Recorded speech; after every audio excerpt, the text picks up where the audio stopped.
అందుకే మనుషులు అర్థం చేసుకోవాలి అంటే మనిషి రూపంలోనే రావాలి. దేవునికి స్తోత్రం.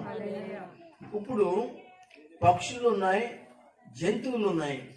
వాటి భాష అనగా పక్షుల భాష పక్షులకే అర్థమవుతుంది, జంతువుల భాష జంతువులకే అర్థమవుతుంది. అలాగే మనిషి భాష మనిషికి అర్థమవుతుంది.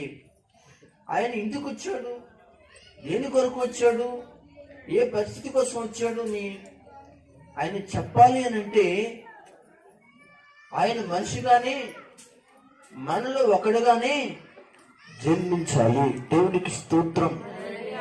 అర్థమవుతుంది.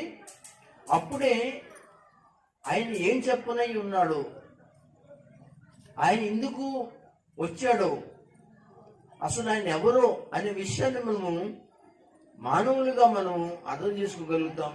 ఆయనతో సహవాసం